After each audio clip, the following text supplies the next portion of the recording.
Hi, and welcome to another episode of Promethean Leaders, where we explore journeys of extraordinary individuals shaping the future.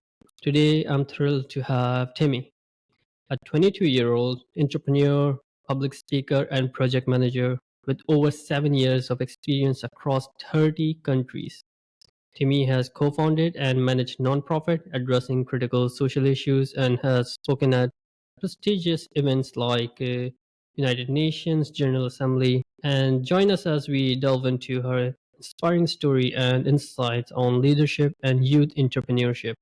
Hi, Timmy. How you doing? Doing it. Thank you. Thank you for having me. Yeah, I'm really excited about our conversation today. As we start off, I want to start by just asking you that you have accomplished so much at such young age. Can you share a pivotal movement, like a moment in your life that inspired you to pursue entrepreneurship and advocacy work? What was your personal experience? Well, so when I moved to I will start from the start. So I grew up in Hungary, and when I was 15, I moved to New Zealand with my family, and none of us could speak English. I couldn't speak any English. And when I started in my high school, I noticed that there was no system in place for composting or anything, so all the food was going to waste. And I was young, I didn't know much about the world, and yes, but I was just like, something is wrong here. Why are we wasting all this food? Some people are dying in the world. Hmm. And I was like, I asked the teachers, like, what's going on? Why is there no system in place? Why is all the food going to waste? And they were just like, we don't have time. I'm like, okay. So I decided to spend my whole summer holiday, my first one, designing a system for the school to reduce food waste. And I used Google Translate because I didn't know how to speak English, so I had to use Google Translate. And I didn't know the country and didn't know anything, but well. And then at the end of the summer, I finished the plans, and I had to find a song for my for the presentation to show to my school principal. And my dad sat me down on the sofa, and I asked him to show me a song about hunger, so I could touch paper with my presentation. And then he showed me the song "We Are the World" from Michael Jackson and Diana Rishi.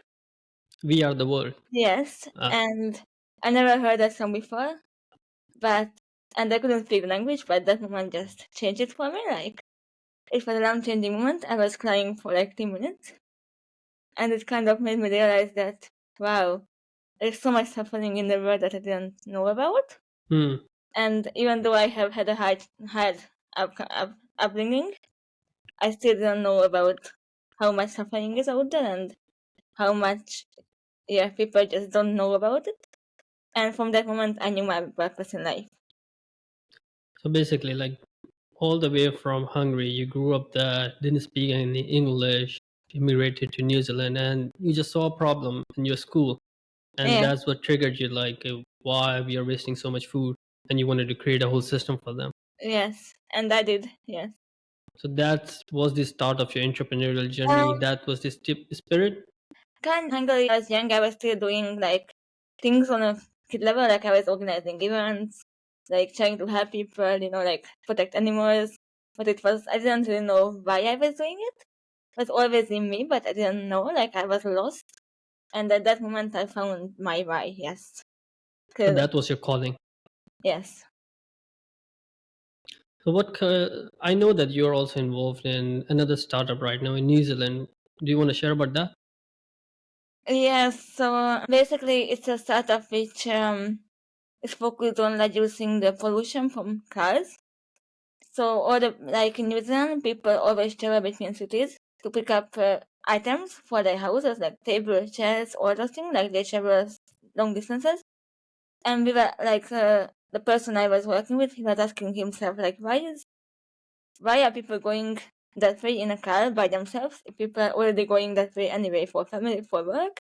So Hmm. he was like, why don't we create a system where people who are going that anyway just take the things with them, drop it off on the day, get paid for it, and it's good for the environment. It's easier for the people, and it means that people will be making money, not the corporations. Like the posting, the post office, Hmm. they make so much money by doing this, and this way, everyday people, like families in lower income families, and lower social income communities, could be making money as well.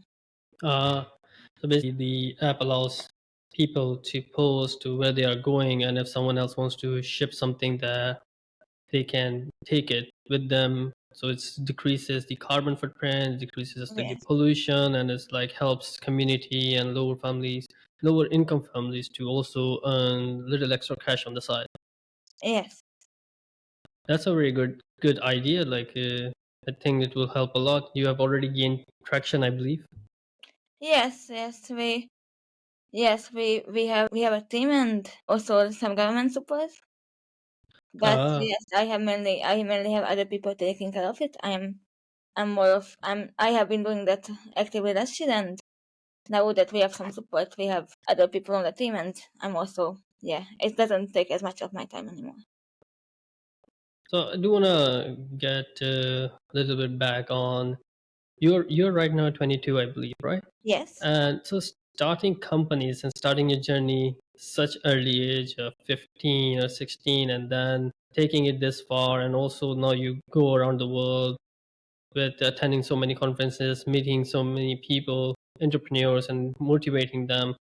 So how does it feel to actually be this young and achieve this much? Interesting question. Um, well, I used to feel it used to feel a bit lonely because you are so different. Like it's just very hard to find people who are like I decided it was very hard to find people like in high school. I already had the friend circle, and I also had friends, but it just felt very like I felt like I was an outsider because people couldn't understand my why I was working so hard, why I was doing these things, why didn't I enjoy the teenage years, like not partying, not like not drinking alcohol, not doing all these time wasting things in my opinion. Hmm. And then so it's like I had to learn to be at peace with myself and accept that there is not many, like even though there's lots of young people doing good things, it's a very small percentage of people who are doing these things at this age. Hmm. And you just have to like learn to be at peace with that and accept that you're gonna be lonely sometimes. And now I found my circle, I have lots of friends. Like now it's good, but at the start it was very hard and Hmm. I felt lonely many times. So you don't feel lonely at least now, right? No, I don't. You found a group of people whom you I've- can relate to. yeah, now I know a lot of people around the world, yes. Yeah. Like when I first met you, and I was like, "Oh my God, I'm not doing much with my life. Look at Timmy." Oh, you are doing a lot with your life, trust me. Like, okay, I hope so. Like after talking to you, I was like, "Oh my God, someone get your shit together." Like at this point, I'm like just wasting time on like stuff. But it's great. Like I did myself I did feel more motivated after talking to you. That yeah, I gotta move on, achieve some more things, do a bit more with my life, and yeah. So I would say thank you for that. Thank you. So next, moving on to our topic of youth entrepreneurship, and I believe you are a youth entrepreneur leader itself, and you have accomplished a lot, and you also help youth with their businesses and advise them and consult them. Correct? Yes, I have a mentorship, a lot of mentorship. Yeah. So what kind of things you feel that the youth needs to understand, and like what kind of problems you feel that they are facing that prevents them from starting their entrepreneurship journey or like getting into business? It's definitely the lack of funding and lack of money and lack of resources. That's what I found the hardest at the start because, like, if you don't have parents who can finance your journey at the start, it's very hard because you are young. People they hesitate to give you resources because they don't know if you can manage it. So it's like having the resources to build up your network because you have to go to places, travel, talk to people, buy tickets to events, and it takes money. And a lot Mhm. of young people just feel like I don't have money, so how can I do it? Like how can I? And they want to go out and get money, but I'm like, but they don't understand that they have to build certain things first before people give them money. So Mhm. it takes time to like educate them on like if you don't have money, then you can present other things to people. You can say, hey, I can help you with my skills. I can look after your baby. Can you do this for me? Can you help me with this? And you just exchange your time and your skills if you don't have the money and offer things to people in a mutually beneficial way, and that's how you get help when you don't have the money to do that. So it takes some time to like teach that to young people on how they can be resourceful. So I totally understand the problem with the money. Like, if lack of funding it does discourage a lot of people from actually going out and achieving things. But I have seen a lot of people not even like trying to take a shot at their idea. They talk about the idea, they talk about big things and achieving this and that, doing that. But there's this kind of line that I hear a lot is that, oh, when I get out of university, oh, first I want to get into university. When I get out of high school, then I'll do this. When I get into university, I'll do this. Once I graduate, I do this. But like, that's never really like, it doesn't really happen. Like, they don't really do anything.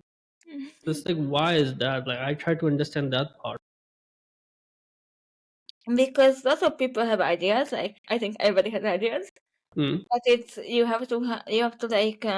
So what I do is I have goals. I always set so I have long-term goals, and every year I set goals on what I have to do to get to my long-term goals. So I think people don't have goals. Like in my experience, also people I work with, it just they are lost. Like they don't know their why. Like why are they doing things? If they want to start something to be famous, to have money, to have become rich, but it's not a big enough motivation when things get hard. So it's like people who have become successful, like Facebook founder, all these people, they have a why behind why they are doing something. They are not doing it to get famous, to get rich.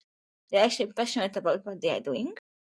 So it's you have to like people have to find their passion, like what do they actually like, what would they do even if they didn't get anything for it, and mm. that's how you can motivate them to actually turn ideas into action, helping them to find things that they actually passionate about, not that they are just doing to become rich or famous.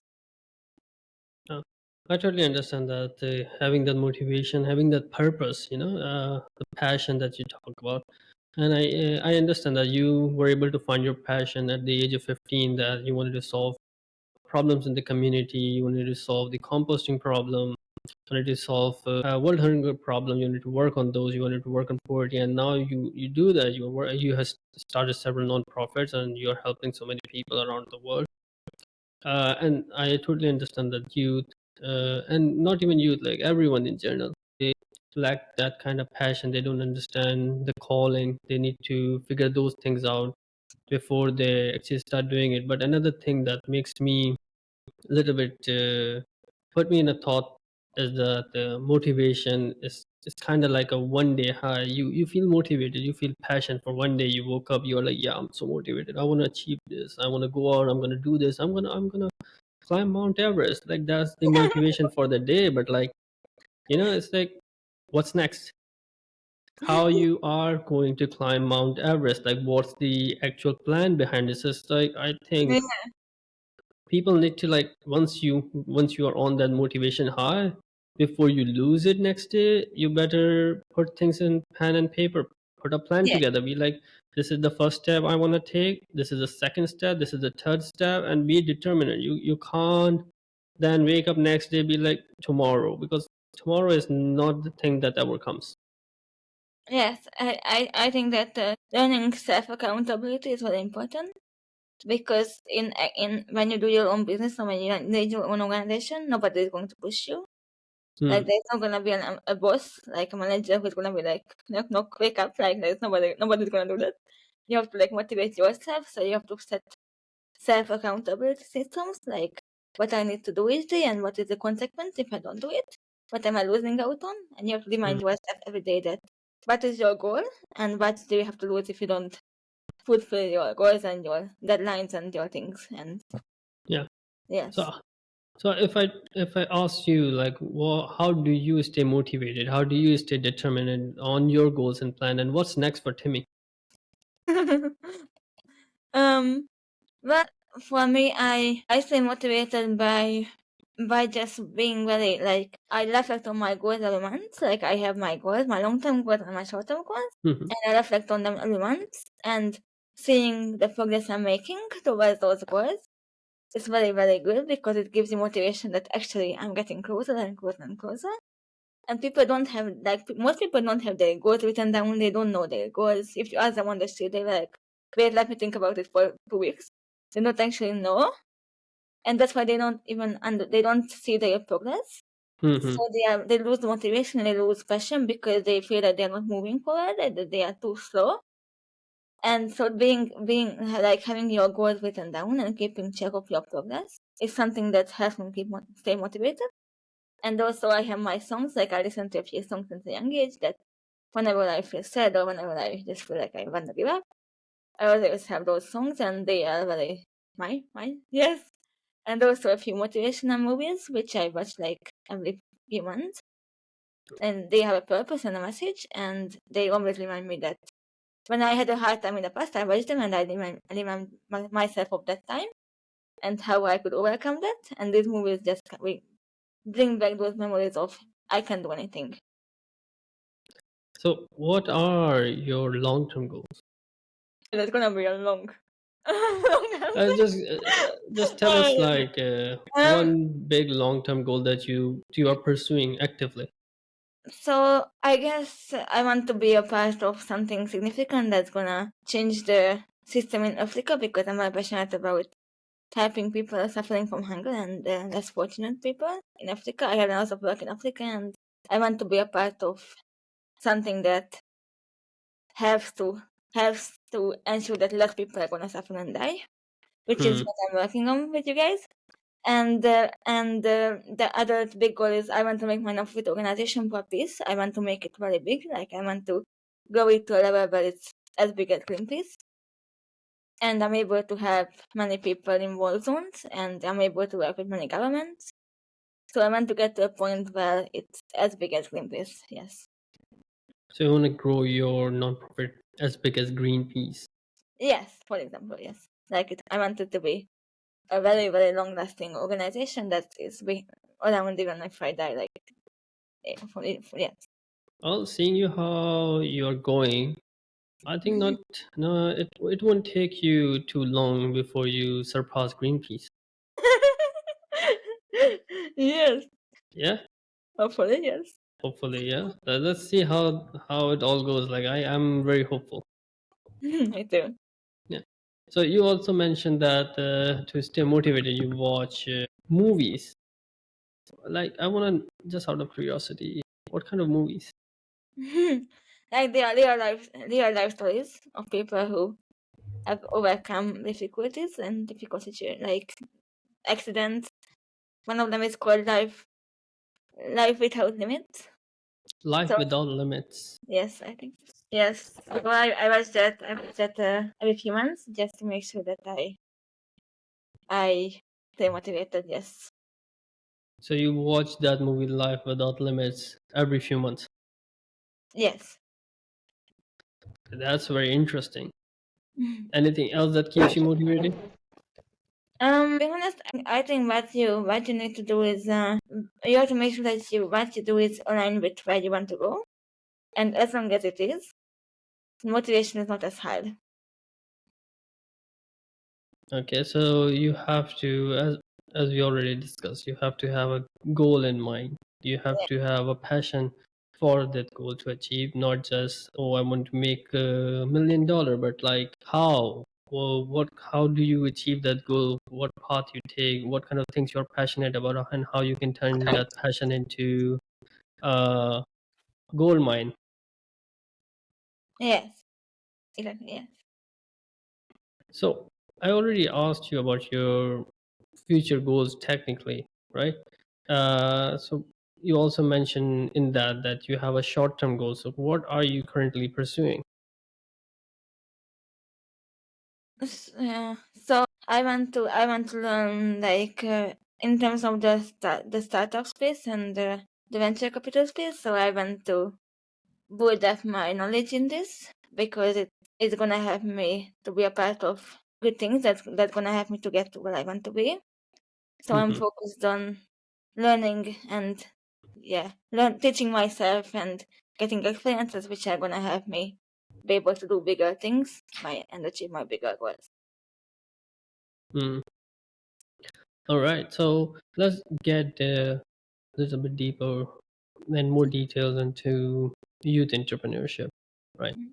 We already discussed what prevents people from actually getting motivated and achieving, and what kind of barriers there are. But how do you navigate that? Like, for example, yeah, there are funding is the one of the biggest barrier, but how do you get over the funding part? As a kid, as a student, I don't think many people can actually afford to put money towards anything other than education. And education itself is quite expensive.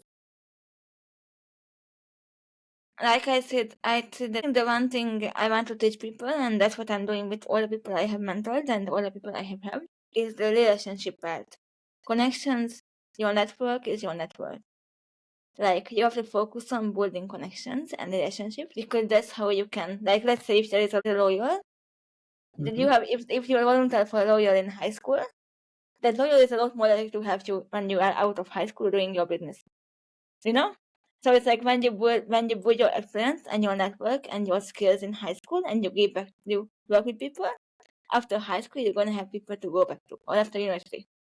Like, so that's what I have done. I have volunteered for people when I was in high school, and because of that, after, when I was doing a project, I had people to who I could go to, and I could say, hey, I can help you get a speaking engagement at this event.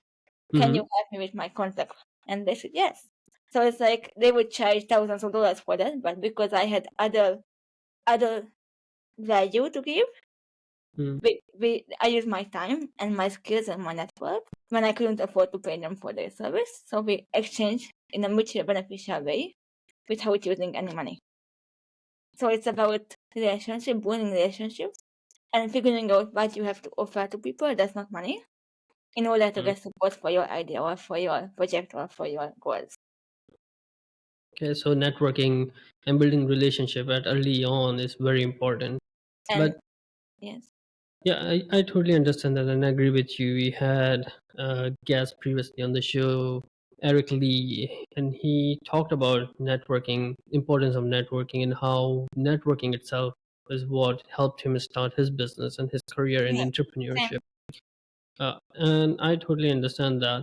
But what's the first step of networking? How do you actually start building it? Because I, when I started, like when I started my career, I was still very hesitant. I was still very shy. I didn't really know like what networking actually means. Is it networking just like going up to people and then trying to get their LinkedIn, connecting on the LinkedIn? What's networking actually means?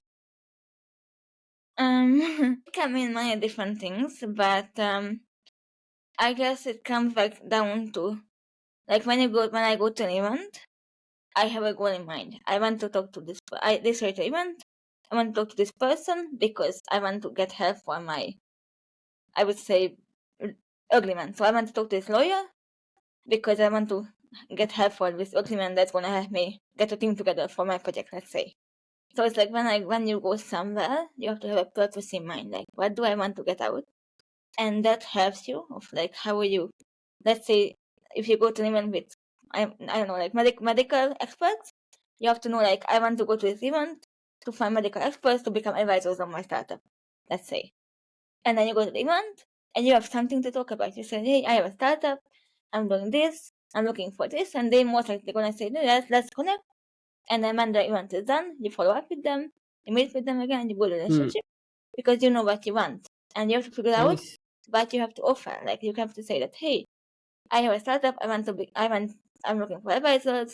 How can I help you? Like, can Hmm. I introduce you to somebody in my network? I have this that I can help you with, like, you have to, people always expect that it's a one way street. Like, like, people want to get things, but they don't have something to offer. So figuring out what you have to offer to people is very, very important, because people hate to be asked all the time. Like, they're like, I'm always being asked to, like, do this, do that, but you know what? If you offer them something, you're gonna be different. Hmm. I see. What's a very interesting part about networking is that, especially networking events that you find online and all, like you can easily find networking event on Luma right now or Yes. meetups and all those apps. Uh, if you actually if you don't go to any networking event, if you and you're trying to talk to someone new, and you are an introvert especially, you'll feel a bit awkward, you'll feel a bit weird. But what networking events does is that, even though, like, yeah, of course, if you're an introvert and you don't have much experience with networking, you'll feel a bit weird. But at the networking event, everyone is there to actually network. They Yes. want to talk. So they are there to network, they are there to talk. So you can literally just go up to anyone and introduce yourself and start a conversation. You don't really have to worry about what the other person might think, because other person is literally thinking about networking. So you are already on the same page. It's not like you are going up to someone, some random person in a coffee shop, and trying to introduce yourself and be like, hey, because, like, if you're not that extrovert kind of person, then you might find that difficult. So networking events are great for that reason, I think.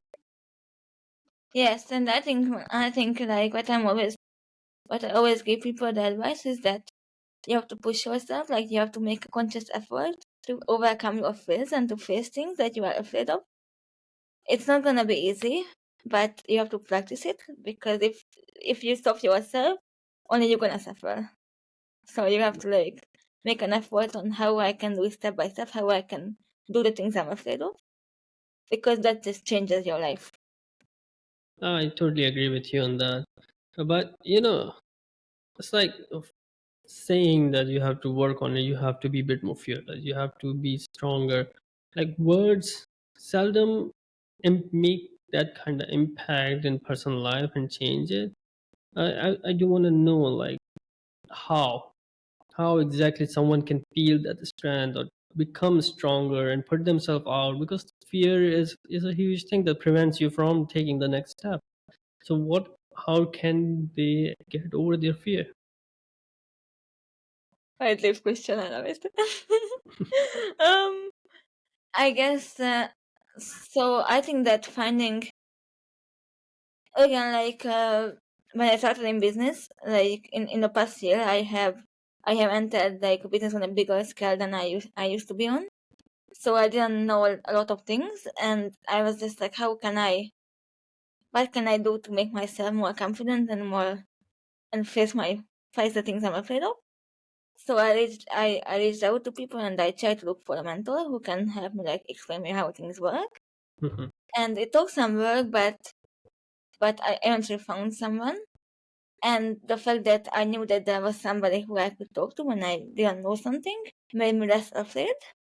So it's like I think that finding out what kind of support do you need to be able to overcome the fears, like why are you afraid of it, and what do you need, like what can be done for you to feel more confident. Let's say you want to take a friend with you, you want to like let's say get somebody who can explain you what's going to happen at the event. Mhm. You want somebody to show you how it's done. You want to maybe do it online first and then do it in person, step by step. Like it's about working out what has to be done for you to not feel better about yourself, to be Mm. able to face what you want to do, and then finding the person or people who can help you. Like sometimes even just a few like words can help. Sometimes you need like what they say those help because you are new. So it's about finding out what's holding you back and what you need to do to overcome that. So basically, you have to think what do you want to achieve and how you can achieve it, and then figure out what's the obstacle, and Yes. then you can try to find someone who can better guide you, a mentor if you are not really familiar with this space. If you're trying to develop something and you don't know how to do it, you have to find the expert in that field, try to connect with them, try to figure out how you can get them to advise you on things, and just be a mentor, sort of. Yeah. It's very hard. Like it's not easy. I agree with you. It's not easy. But I think that the most important thing is just to like recognize that things take time. Mhm. You don't need to compare yourself to anyone.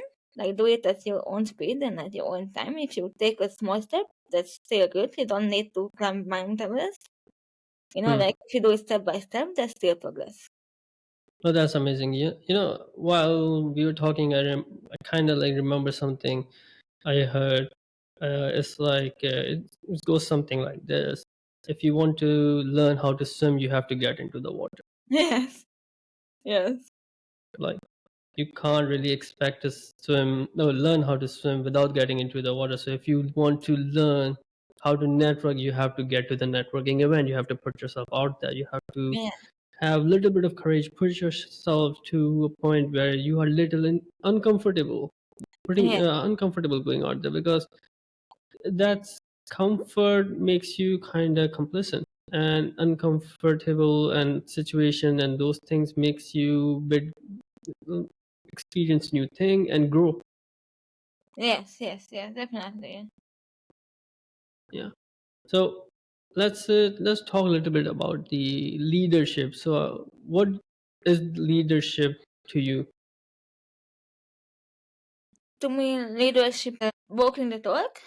Like it's about doing. Like let's say, like when I'm talking about facing my what I'm afraid of, I can't be teaching people to do it if I'm not doing it.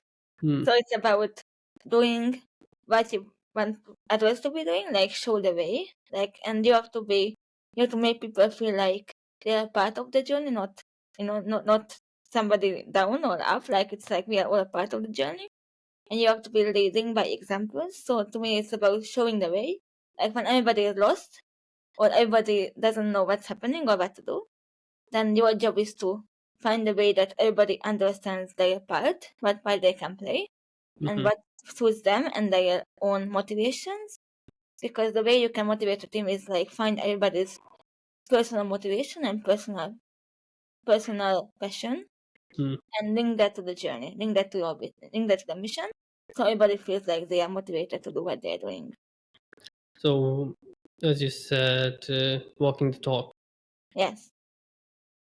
So what makes one a good leader or a great leader? I think what makes one a good leader is just that like most people, like they give when things get very hard, they give up or they want to give up. And when you're a leader, you want to give up as well, but you Hmm. can't.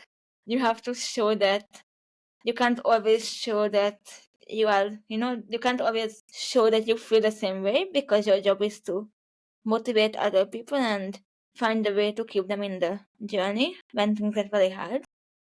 And a good leader knows how to motivate themselves, how to find their own inner voice, inner peace, and how to find motivation without having to, like look at it outside. And that's how they can motivate other people who may not be leaders. They can find a way on how they can help people find their own way to not give up and stay strong. So I think a great leader is somebody who is able to find the motivation inside and the passion and the calling inside and doesn't need to be looking for it outside. Because when everything gets hard, people are looking for you. They're looking for somebody outside to help them. And you need to be the person who doesn't need to look for anybody outside. That's great. It reminds me of another thing. Uh, so this person I was talking to some time ago, a great friend of mine, uh, the, they said that when you hear people talk about all the motivation and all the inspirations and stuff when things are good, that means little to nothing. But when Yeah. things are bad for them and then you see them talk and act, that's how you know they are legit. That's how you know they are leader. Because Yeah. when things go south, when things are bad, when you are in dumps, the way you act, the mindset you control, the demons you fight within yourself, shows the world that you are stronger than that. You are a great leader. You do not need someone else to motivate you.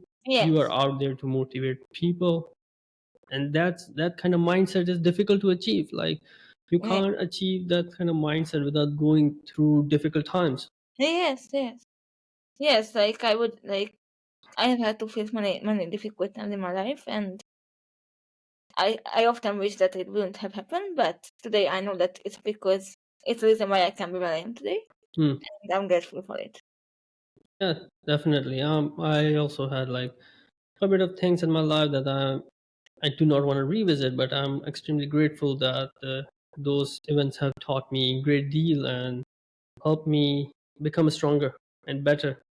Yes. Yeah, like if sometimes I feel like if those things weren't have happened, I might still be wasting my life fooling around and just trying to procrastinate mostly.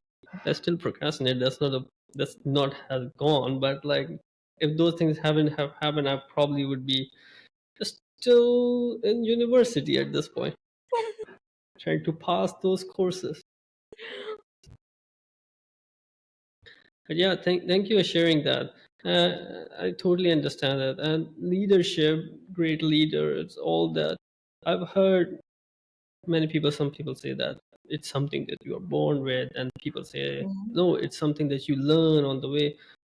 I'm on the side of like, no, this is something that you learn. Yeah, you sometimes some people are gifted with charisma, some people are gifted with good extrovert skills, and some people are gifted with really great looks. So people just come to them and talk, and it's easier for them to build that kind of rapport.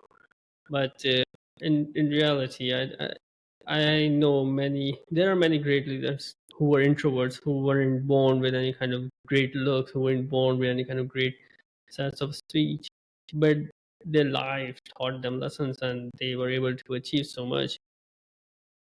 Yeah, definitely. Yes, I agree with you. Yeah. I think it's about the life, like it's this shapes you as a person. Like you can be starting somewhere else and learn it and then become it, like you don't have to be born with it. Hmm. Like power of rejection. Yes, You gotta first get rejected a few times, then you put yourself out there to understand and grow. yes. I wish we could like talk into deeper details about kind of rejection that you might have felt in your life. I have had money. Yeah, you want to share some with us? Well, I think the most funniest one. So when I was in high school, Hmm. I started an anti-bullying club in my school, like a club with yeah, focusing on projects to help people stop bullying Hmm. and The get help. anti-bullying program. Yes, it's like a club, yes, like a organization kind of thing in high Hmm. school.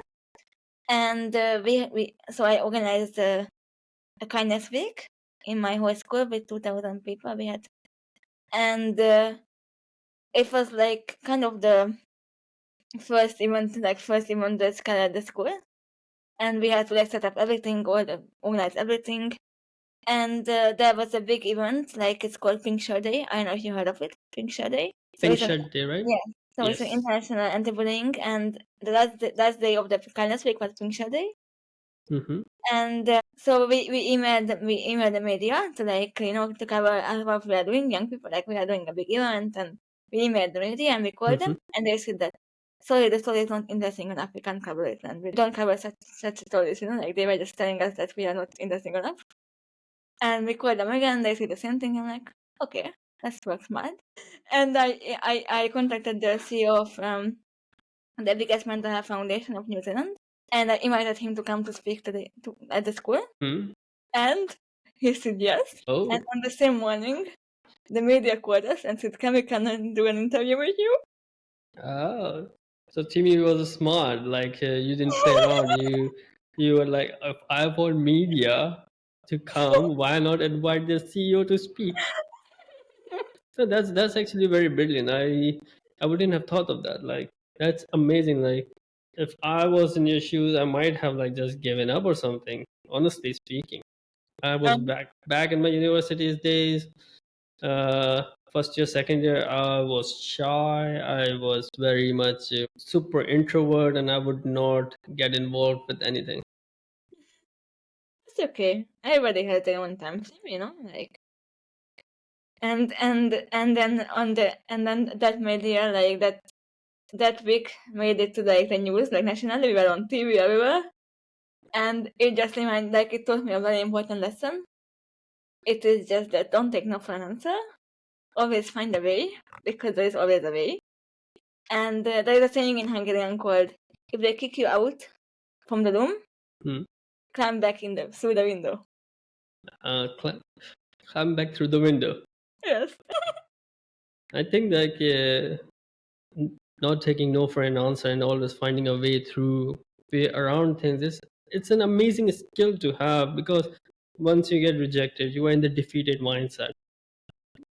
how to jump back and into a winner mindset and be like, okay, yeah, how we can actually make this happen. That's like problem solving 101 kind of situation where you don't think of rejection as rejection itself. I would say think of it as just a problem to be solved. Be a bit more curious.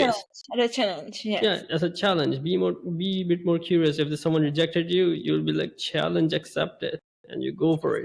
You're like, okay, yeah, yeah. And you were So, like, when the media company was like, yeah, no, we don't want to cover it, you were like, challenge accepted. Not only you're gonna cover it, but you're actually gonna come back to us and ask us if we can cover it. You put them in their place. You were like, no, you rejected me, now you're asking me to take you back. that's so fun. Yeah, like how are you gonna face your own CEO if you are not able to cover his speech? That's brilliant. Like I love that story. Thank you for sharing that. Like now I wanna know if any other interesting story happened. Oh, it was about my first funding, like the first funding I got for my charity. Hmm. So it was like actually a few stories. Oh, by the way, before we get into your charity, like I know you run several charity, but I want to know like which charity, what's the charity name, which one you are running right now, so that we have that clear. Um, so I have had charities in high school, and I have two charities which are international, Mm-hmm. and a lot of them are run by other people. So I made sure that there is a leadership team in place, so that when I leave, they can Mm-hmm. take it, so it doesn't die. So Mm-hmm. most of my charities are led by other people today, and I check up on them, I look at it, but they are functioning without me, thankfully. Okay. And so two of them, one of them is called Climate Live. Climate Life. Yes, and we are in 30 countries. 30 countries, right? Yes, and I used to be, I was one of the co-founding members, and I worked with them for 4 years. And we set up everything, and I was the finance person, the events manager, and also the general director and internationally, so few of us Mm-hmm. managed the whole thing. And so now we have good teams in the world, and it's managed by, so I just go back and check up on them, but it's working without me. Mm-hmm. And then I have another charity which is for peace. It's called Lives For for peace. Lives. It's called Lives for Lives. Life for life. No, like rising for Or lives. rise for life. Yes. Yes. And for that we are in around 5 to 10 countries, Hmm. and we focus on like peace education, fundraising, collecting food for people in war zones, like items, and also we have done work with the United Nations. And today we are doing like smaller projects on the ground, like we are doing fundraising for like Israel, Gaza, Yemen, Ukraine, Mm-hmm. all sorts of things, and we are helping to get food to people in need. And but that one is also run by my team. Yes. That's amazing. Yeah. So sorry to interrupt you, and please tell us about your story.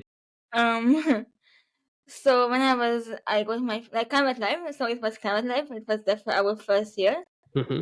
And I was in high school, so I was around 17 and a half. Mm-hmm.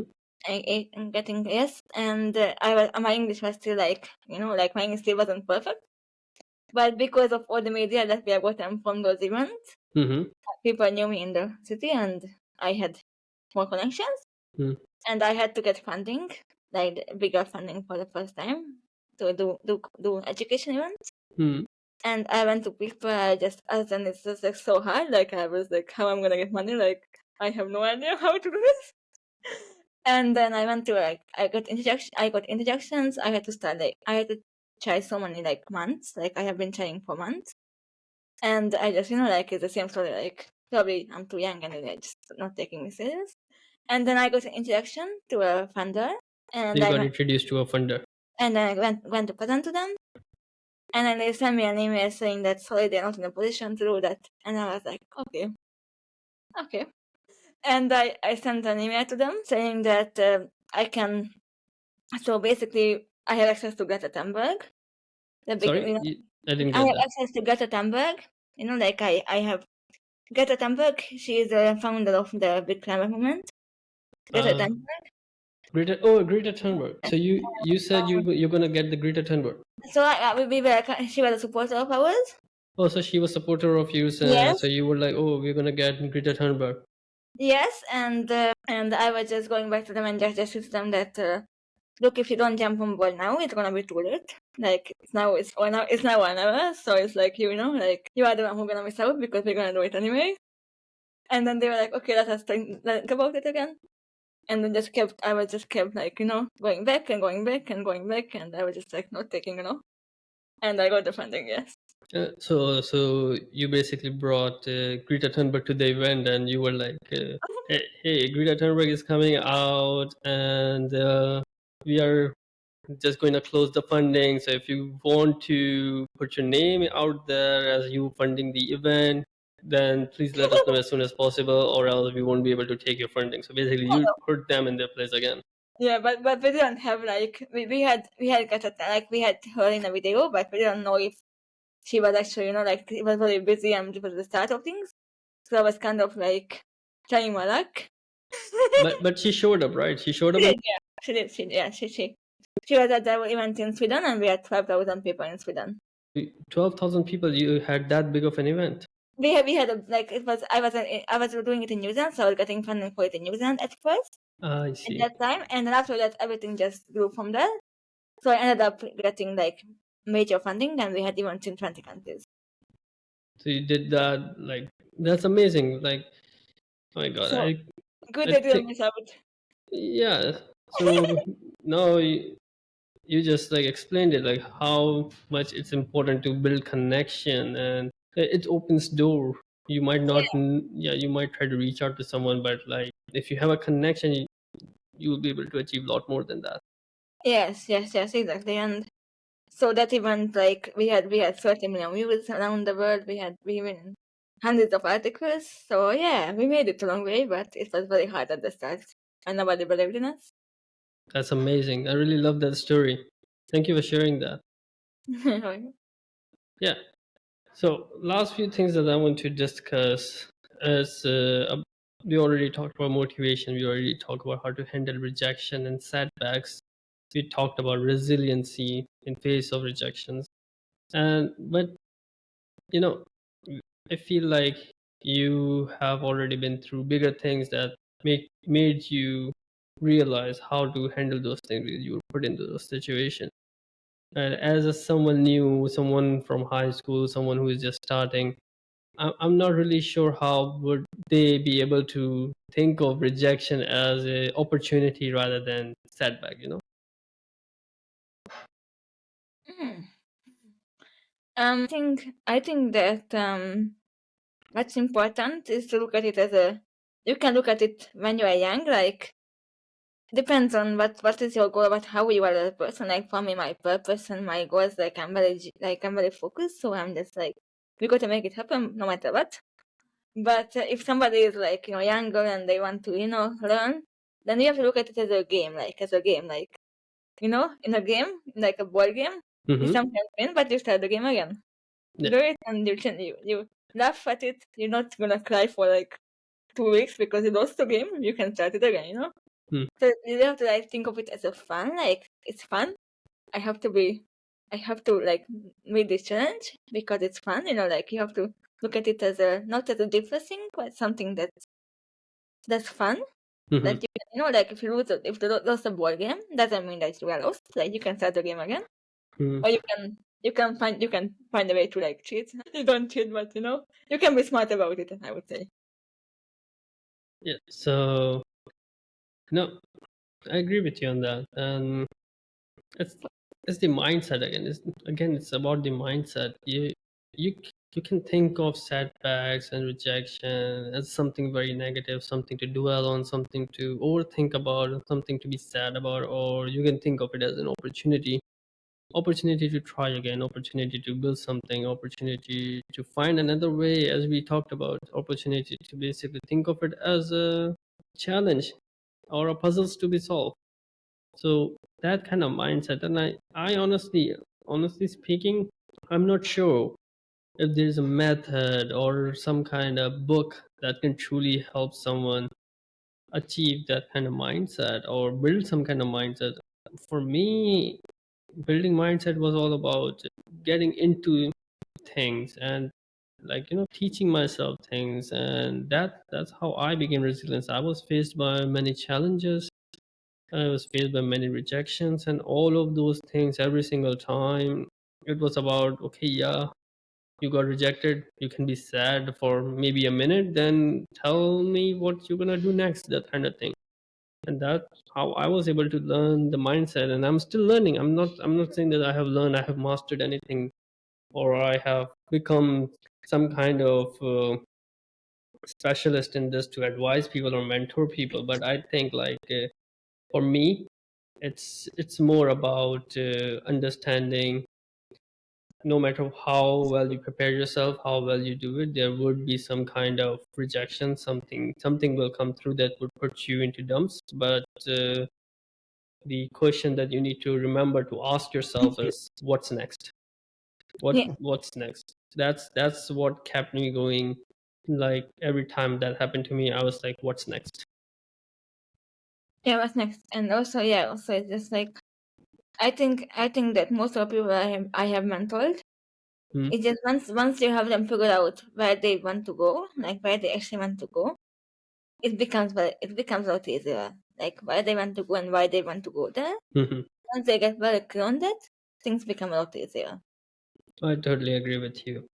Well, we are reaching our time, so I do not want to take too much of your time as well. I know you are busy with all the conferences that happening in Vancouver and all the fun things that are happening. We have Vancouver Startup Week happening next week as well. Uh, I think at the time the video is released, it's probably already done, but that's something that we are looking forward to attending. And thank you so much, Timmy, for sharing all the stories. And if God willing, we will definitely have you again to share a few more stories and teach our young viewers one or two things about youth entrepreneurship and leadership, and how they can achieve their goals and dream at early age. Thank you. Thank you very much for having me, and yeah, I think anybody can do it as long as they just don't give up. And it's not gonna be easy, but we can do it. Most definitely. It's about, again, last note, it's about the mindset. Yeah, everything is about mindset. Yeah, Well, thank you so thank much for listening. Take care. thank you.